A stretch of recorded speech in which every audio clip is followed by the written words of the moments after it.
Ma mission TV, le miroir du monde. Le col a basali d'infraction et à flagrance.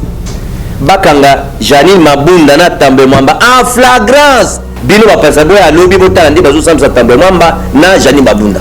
Ba destituer. Ça dit ba longola ba bengana. Janine Mabunda na Assemblée nationale ba benganye. On Tambe Mwamba na Sénat ba benganye. Le col a basali d'infraction. Et que Cour suprême, Cour constitutionnelle, pardon, a perçu Fondiongo raison. Tambe Mwamba na Janine Mabunda bakwei mitema mbaye na bango e mona na miso ya mukili. Babuki mibeko, babuki constitution ya mboka, babuki mibeko ya mboka pe ba règlement intérieur ya bango moko. Le ndenge babengisi congrès na état d'urgence babuki constitution eza mutambo bakwei na mutambo na bango. Lelo bakomi 200. Mais likanisa bango eza ndenge nindo malade sa aggravé bato bakufa ebele ne babengisi réunion mais yalo komi na agenda ya luku babombi nini. Ma mission TV, le miroir du monde.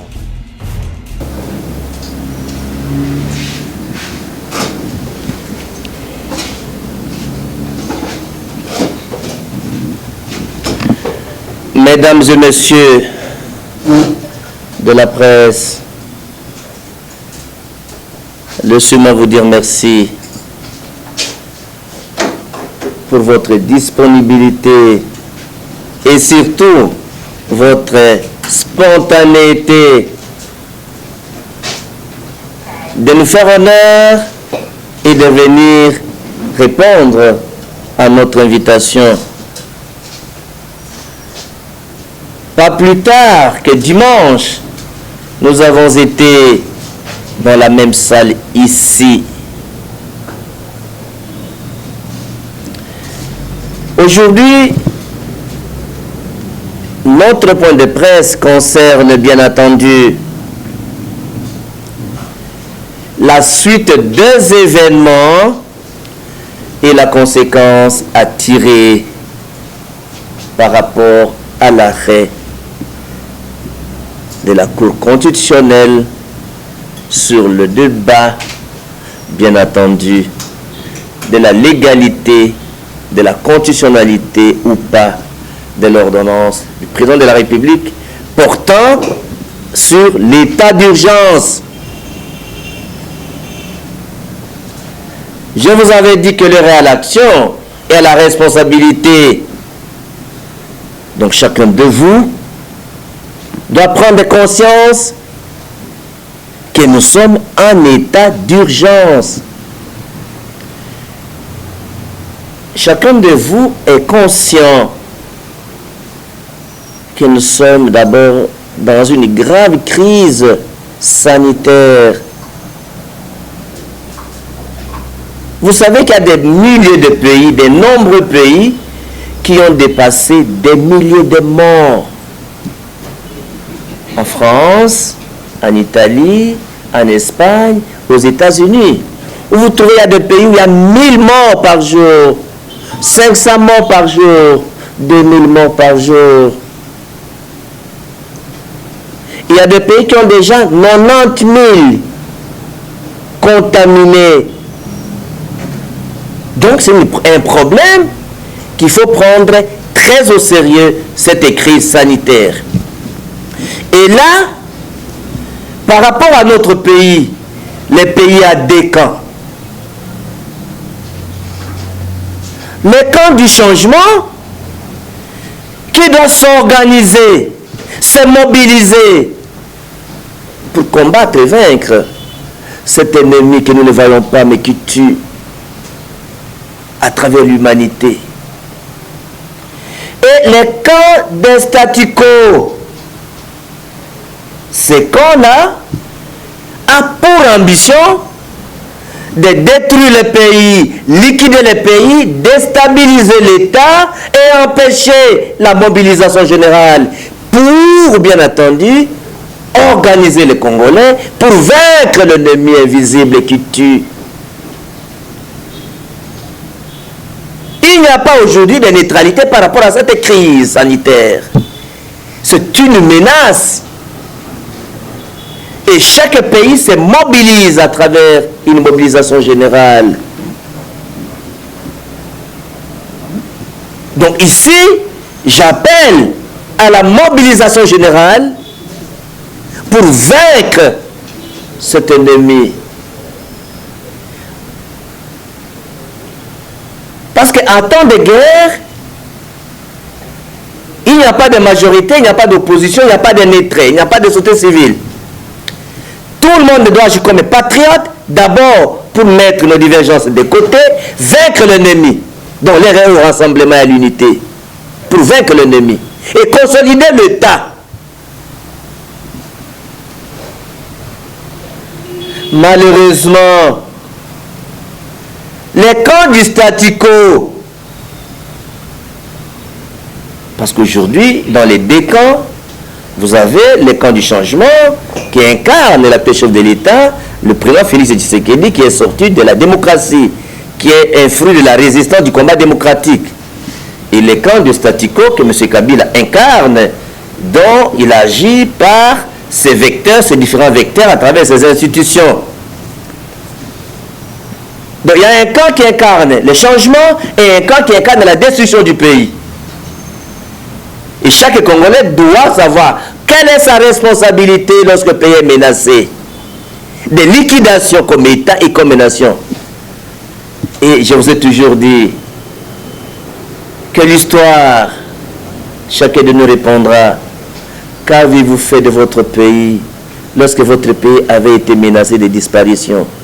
Vous également les journalistes, qu'avez-vous fait de votre pays lorsque vous avez trouvé qu'il y a un camp qui cherche à liquider le Congo comme État et comme nation?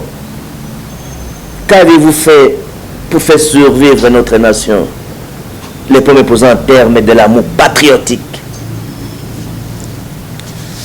Vous avez vu le dernier débat que nous avons parlé le dimanche.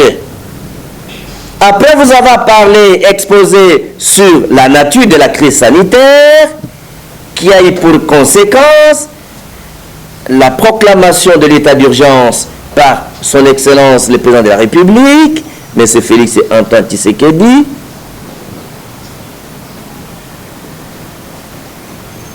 Il y a eu, en fait, dans les camps de la destruction du pays, l'axe du mal, les différentes sorties médiatiques.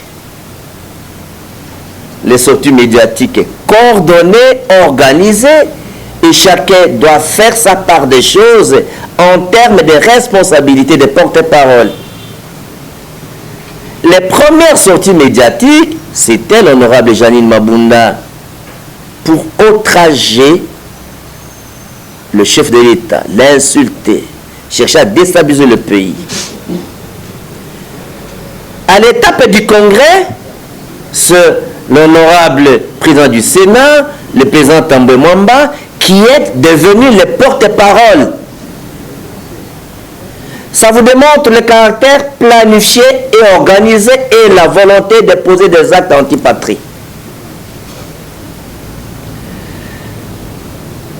Sur Top Congo, vous avez tous suivi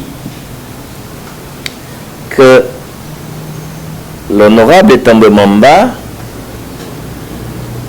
a qualifié l'ordonnance du président de la République, a qualifié l'état d'urgence d'un état d'urgence de fait, c'est-à-dire un état d'urgence illégal qui ne peut pas produire des effets juridiques. Et que lui va convoquer les congrès pour régulariser. Et cela que je vous avais convoqué pour vous dire, non, cette lecture erronée n'est ni sincère ni honnête. Toutes les recherches que nous avons menées, nous avons été obligés de recadrer et de dénoncer les complots par les camps du statu quo qu'incarne M. Kabila.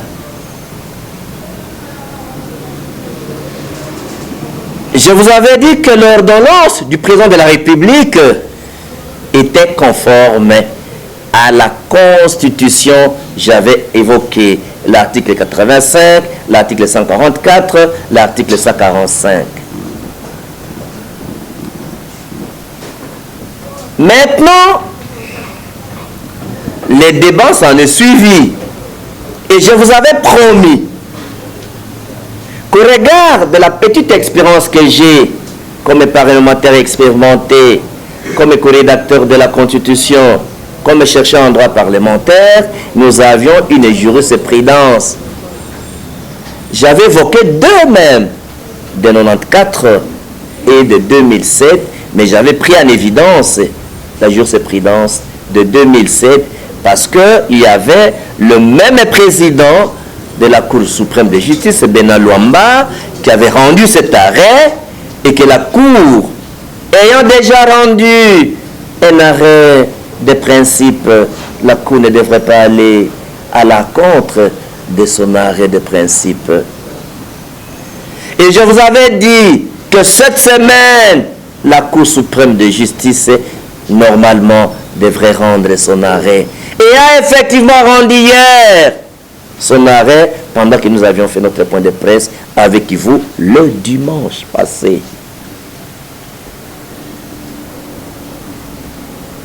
La Cour suprême de justice qui avait rendu l'arrêt autrefois, devenue Cour constitutionnelle, a rejoint les camps de la vérité en validant l'ordonnance du président de la République,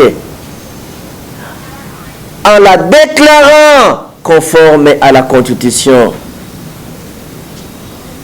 La Cour a donné raison à Franck Diongo, a rejoint Franck Diongo, qui a été le premier Congolais dans ce débat à évoquer cette jurisprudence et à démontrer la lecture erronée et tendancieuse avec un agenda politique caché du président Tambwe Mwamba, qui était le porte-parole de la réunion organisée entre les deux présidents des deux chambres.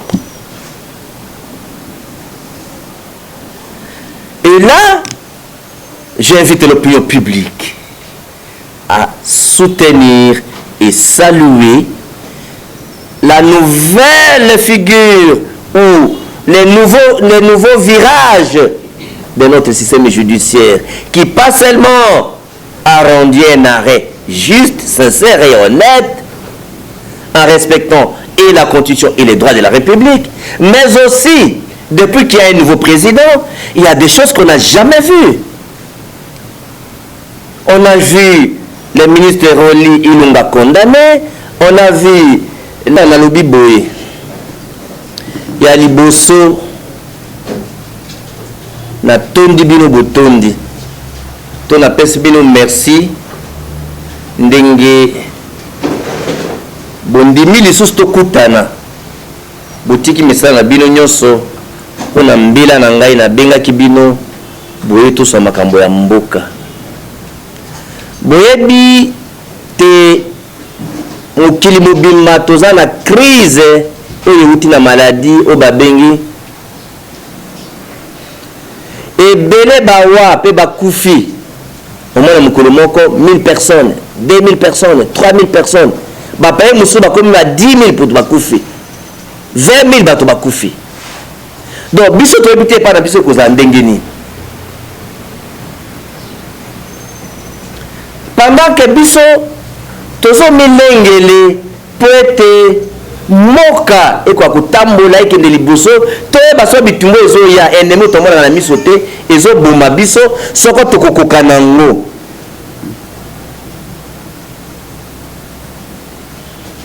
Me bayini ya mboka banguna ya mboka baoluka badestabilize mboka na biso, baboma mboka na biso ekenda na kunda poto koka te kobundisa monguna tomona na kati tomona na miso te oyo coronavirus.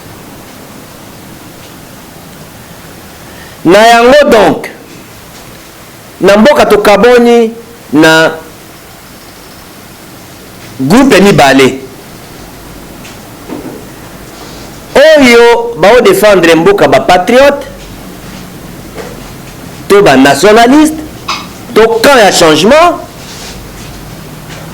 bato oyo bazo défendre changement na mboka et démocratie to état de droit oyo eza incarné na président république mwana mboka Félix Tshisekedi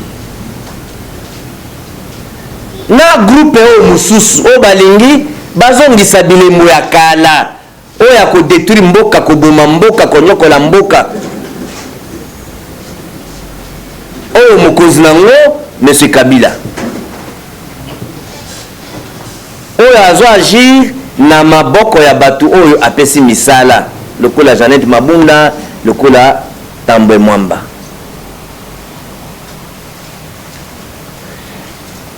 Soko tali mbeba ezoya na mokili pe na mboka na biso esengeli bakongole baza na bomoko pona kobundisa mabe wana ezoya na bitumba ya mboko toza nango lelo eza soute o majorité o opposition sote civile te o patriote pona koboya mboka ekufa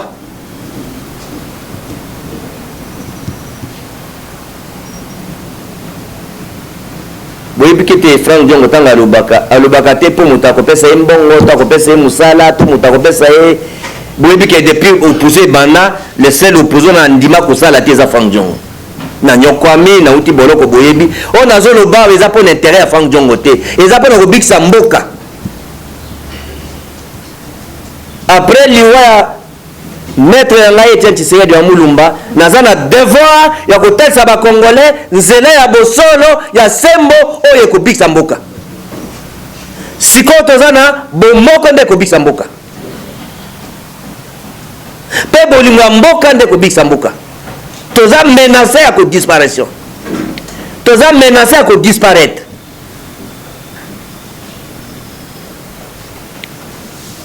tozalaki na bino awa pour na likambo etalaki état d'urgence oyo ewuti na pokoso wana ewuti oyebisa bino ya maladi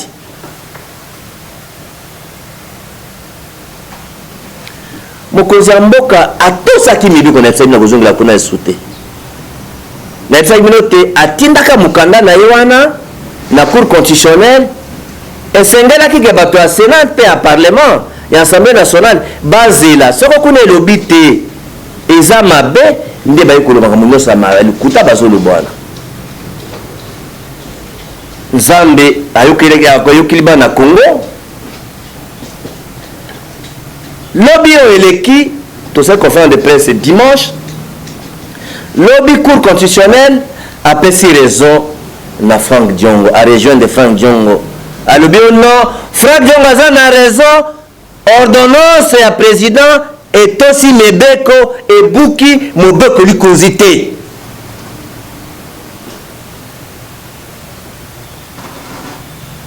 akwesi tambo ya mama na jani bamudake bakosi mitema mabe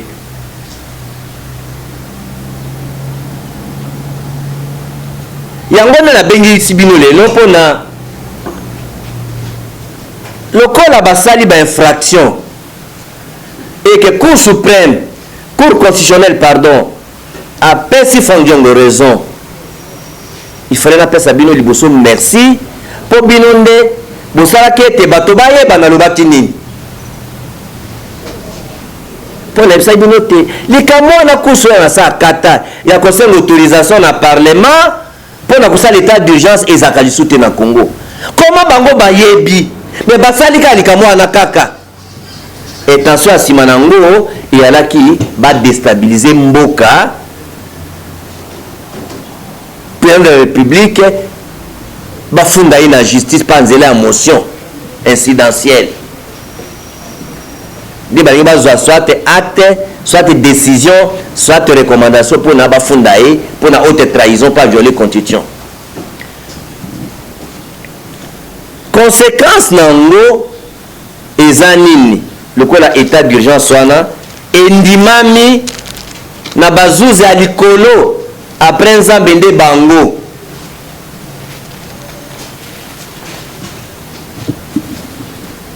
Donc moto akoloba so likambo wana eza lisusu tambo emambo nde azali babunda bakwei mitema baye na bango emona na miso ya mokili nayebi te soko baza bandongo miso to te wana nayebi te.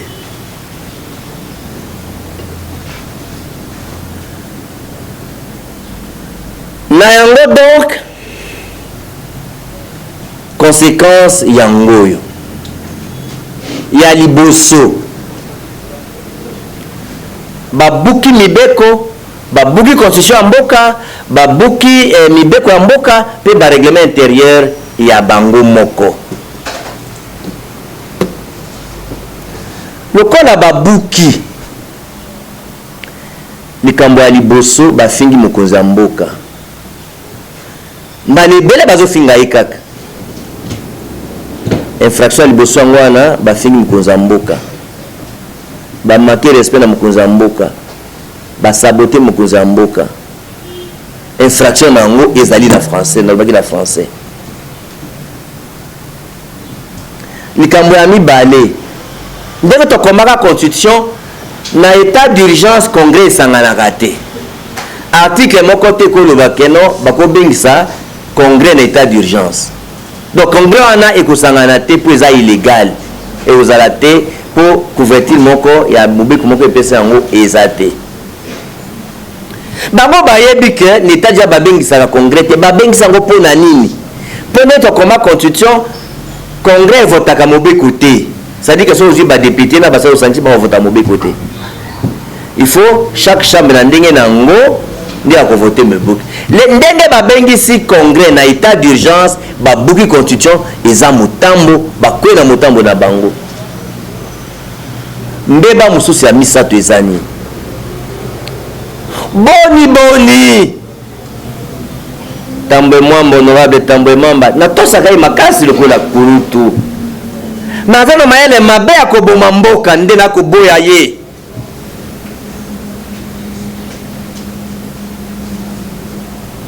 Boni kotinga ba député na ba sénateur na congé yena Janine Mabunda babengisi ba député nyonso te na plénière oyo e décida makambo nyonso likolo. Mbeba ya mibali yangwana to ya misato. Mbeba mususu elandi nalobi ke bafimi mokonzi ya mboka babengisi congrès en état d'urgence pe batosi règlement intérieur te bango bazwi kaka bazongisi badéputé na basénateur na congé babengisi plénière te parce que plénière nde eza organe ya suka mpona kodécide mambo etali badéputé to basénateur babengisi bango te bokenda malade ezali. Mais ntango batindaki bango bakende maladi bato bakufaka ata 3 te ata ekoka ata 10 bazwi maladi lelo bakomi 200 mais likanisa bango eza ndenge nini donc malade esa aggravé bato bakufa ebele nde babengisi réunion mais eloko nini na agenda ya luku babombi nini bocomprendre ke bapreparaki kodestabilize mboka kodestabilize la république mpe bainstitution pour que l'état azwa moyen ya kobundisa ennemi wana te baza vraiment bango na mboka l'état moyende elembo yango wana.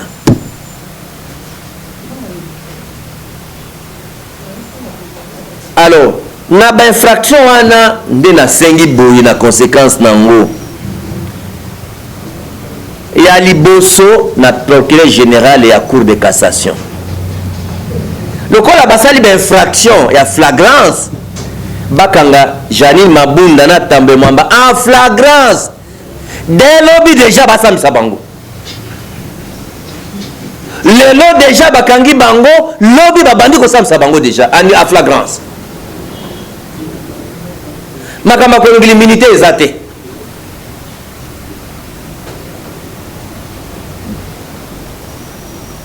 ya liboso yango wana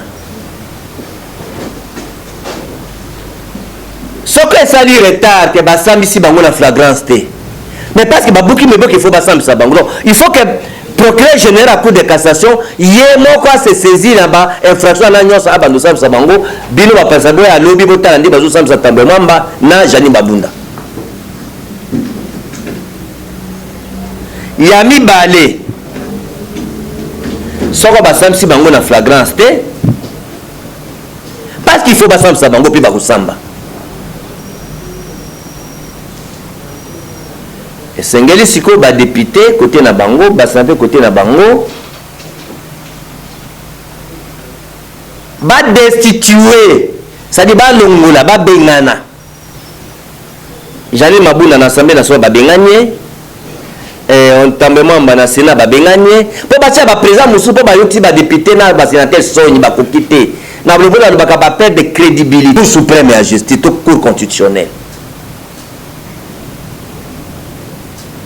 wana ezali mambetali ensemble plénière et assemblée nationale pe ya Sénat parce que babuki na règlement intérieur ya parlement ya assemblée nationale pe ya Sénat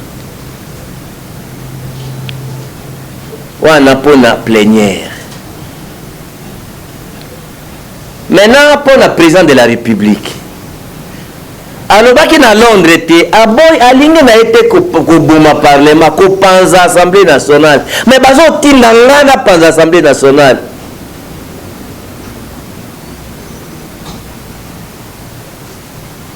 makambo Jean-Louis Mabunda na Tambwe Mwamba basali eza opportunité bapesi nzela batalisi ete ndenge ya kovivre eza te il faut kaka président Félix aboma parlement apanza assemblée nationale élection mususu esalima vite mpona kozwa parlement mususu oyo ekoka kosunga mboka ekende liboso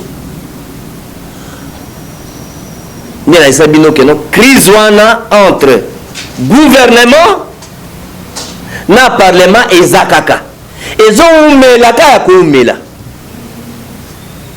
président akokamba mboka na parlement modele ya ndenge nini likambo nyonso ya président baboyaka kaka yebisa nanu état d'urgence sote moto eye kobenga nini eye koya likambo état d'urgence ndenge nini madepense nyonso ya mboka otambo ya alobi sote moto wana eza dépense ya privilège dépense ya prestige donc tambemo baza mpe contre tous les kino mavai na Kinshasa donc ya akendeke na gyrophare mais embouteillage oyo nyonso na Kinshasa azomona yango te bana Kinshasa basala yo nini elo nazotuna bana Kinshasa basala tambo emamba nini basala ye nini ke bato azonyokana na bambouteillage basolution kosunga conflit ezalaka na bacarrefour ma solution kakomonana na tendant olobi no yango eza nécessaire te tika mpe cortège etambola mpe na mutuka moko totala peti tika mpe basoda oyeba o biso bacongolais bana kini mpe bazosouffrir na bambouteillage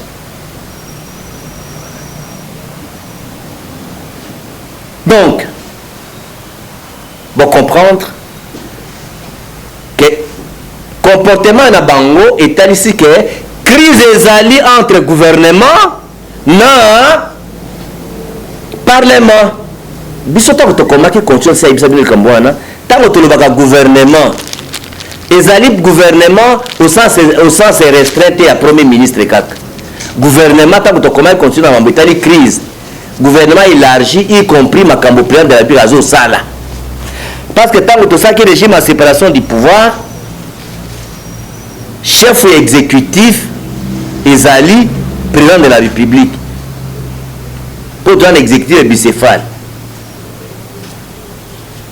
mais chef à gouvernement restreint eza premier ministre parce que premier ministre ndenge aza wana so boyeba yango te ata boyebi na rappele bino yango akoki kobengisa réunion ya conseil de ministre te akoki koprésider yango te il faut chef na yango nde akobengisa réunion ya conseil de ministre donc président de la république akobengisa conseil de ministre nde akoprésider yango soko aza te bon napesi mandat premier ministre sala réunion naza te obe naza empêché il faut boyeba biloko wana donc le gouvernement ici sens nango et un gouvernement élargi avec le président de la République nde tobengaka crise persistante wana donc toza na crise ya mboka ekotambusama malamu te crise ya gouvernabilité ezali et surtout que topesa sens nango te na constitution chef de l'état akopesa sens ya crise wana ye moko durée na yango emota équivalent ndenge eza boyumeli mingi abeti na ye apanzi parlement en tout cas mpo na ngai conseil chef de l'état lokola na état d'urgence bapanzaka parlement te soko esili kaka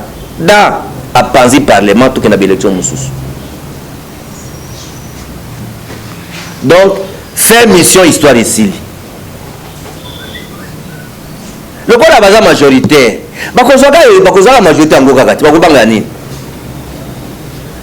voilà bana mboka eloko ya bana lingala yango pe na bosani eloko ya mutuya lokola cour constitutionnelle bapesi mobeko basakoli mobeko ya kopesa longonya na décision ya président de la république ke bango ba rejoindre au Franck Dionga Lubaki arewa na ordonnance eza conforme na constitution et tout ça qui mibeko mokonzi mboka abuka ki mibeko te et que balobi que non tambo ya manage ani mbunda ezaki mitema likundu bango baza na raison te bakwesi bango il faut bana mboka ba soutenir justice ya mboka ba pesa bango longonya ba besa bango maboko pote depuis que ndeko Tshisekedi a commis président na tout ça état de droit état ya démocratie justice a bandi kozwa valeur nango nango bamonaki ministre ya santé ya kala Ilunga Roli ba condamné la justice sera Félix Tshisekedi bamonaki ministre Matondo ministre provincial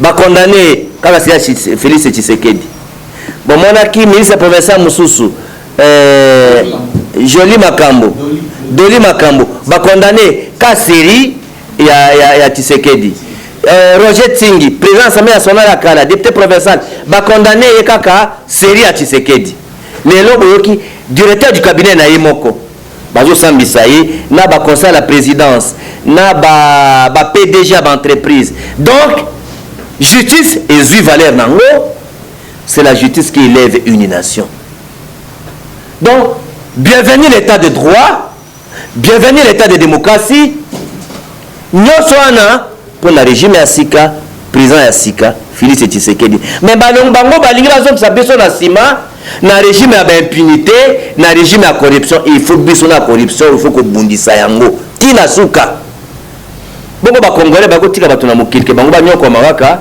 bava na mboka bozwi ebele mais peuple pauvre ata nde malade oyo yeye est-ce que tokoka nango pendant que tozoluka ndenge nini ya kozwa makasi kozwa mayele kozwa mosolo biso awa baappareil mpona koteste problème bahôpital mpona koléger bato problème pendant que tozoluka tobosa ennemi oyo bango bazoluka ndenge kaka tomate bakozwa pouvoir mpona koboma mboka na nzambe akosunga biso lokola l'état moyina akwei joe bino boyoki bilembo wana bobetela justice ya sika maboko mpe kopesa merci na président ya sika oyo bazoluka nyonso mpona korenverse ye mpona kodestabilize mboka bacongolais batikala maboko pamba donc bosambela makasi mpona mboka napesi bino botondi vraiment il faut bozwa menace wana oyo bato ya kala oyo bakamaki mboka mabe pendant 18 ans na koleka balingi susu baboma mboka mpo bonyokwamaka botikaka pays riche na peuple pauvre toboyi yango il faut congolais asepela na bozwi eza na mboka na bango merci na bino nyonso mpona patience bozalaki nango merci na bino nyonso maboko mpona bino nyonso. Pendant l'état d'urgence le président a le pouvoir de légiférer. Jean-Ric, pendant l'état d'urgence c'est un pouvoir débordant, c'est une dictature autorisée. Le président peut remplacer le parlement et légiférer par ordonnance. Parce que pour que le président demande, pour qu'on laisse le Sénat, même pas en congrès, Jean-Ric, pour qu'il laisse le Sénat se réunir, l'Assemblée se réunir, il faut qu'il revoie un article de son ordonnance qui interdit que 20 personnes se réunissent. Le père ne va pas revoir son ordonnance maintenant. Parce que cette deuxième ordonnance, il faut qu'on demande sa conformité. Le président ne fera que faire appliquer l'ordonnance actuelle dans toutes ses dispositions. Et aussi, Jean-Ric, dans ces combats de conflictualité là, de méfiance, le président va-t-il chercher à demander de proroger? Je ne suis pas son conseiller, à lui d'apprécier. Mais je réponds à la question d'un journaliste que vous êtes. Là, sur l'État, d'abord l'État ne peut jamais être bloqué. Il faut que tu notes ça. On n'interrompt pas l'État, on ne bloque pas l'État. Dans tous les cas de figure, il n'y a qu'une seule personne pendant l'état d'urgence qui assure la continuité de l'État, c'est le chef de l'État, c'est le président de la République. Donc il y aura toujours une solution avec le président de la République. Et vous savez que même les audiences sont suspendues en justice. Le gouvernement qui n'a que 60 membres ont suspendu. À combien plus forte raison une plénière de 500 députés, une plénière de 100 sénateurs? Parce que la Cour constitutionnelle, ils sont que 9. Ils peuvent siéger valablement. Voilà la voie de sortie, Jean-Ric. Merci. Alors, nous a pour la lingala. Jean-Ric a lobby boye.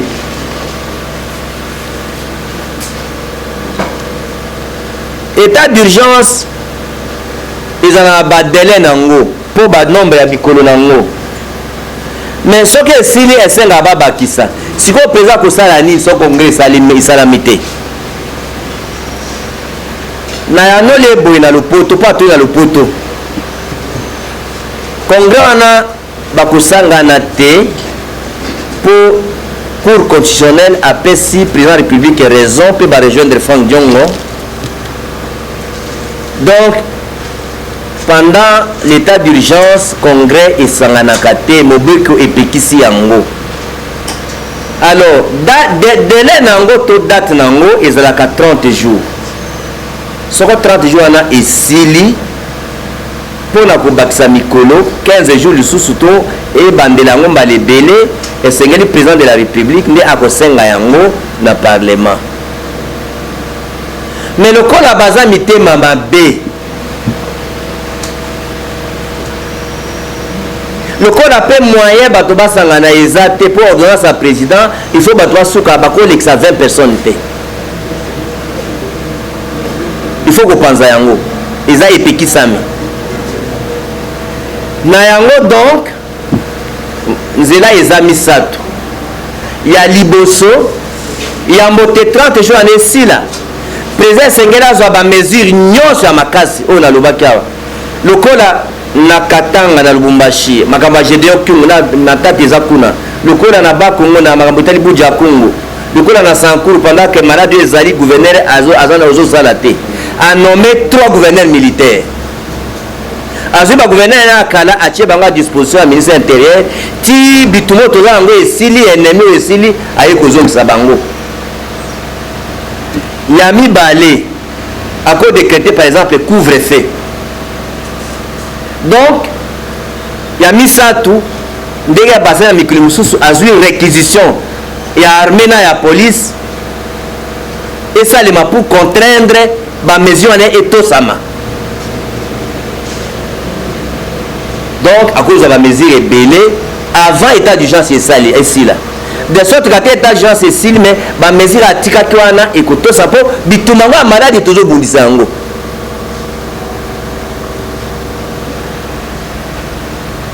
Et à Souka donc, ce qu'on a lié à Senga, à Kosenga. Mais ce qu'on a sengité, le code a toza d'état du moyen batwa sangana izate. Parce que vous voyez que le gouvernement a 60 personnes qui sont raté. Audience seigneur s'agit de Pekisi Yango iko salimate. Kaka, batwa cour continue pour bazaka ka 9.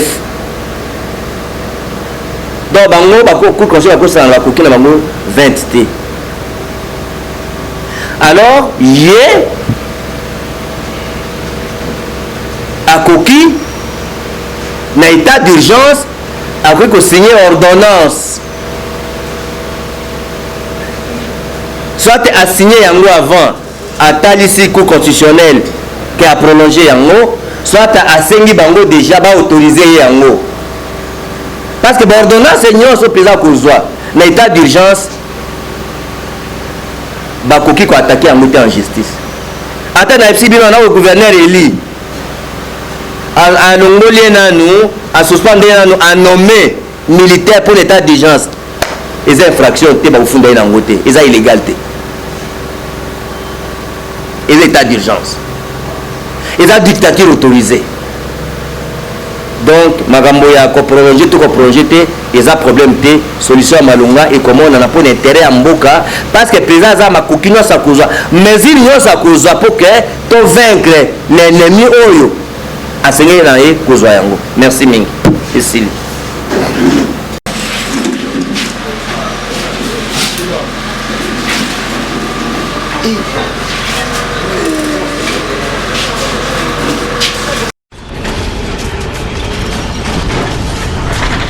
Ma mission TV, le miroir du monde.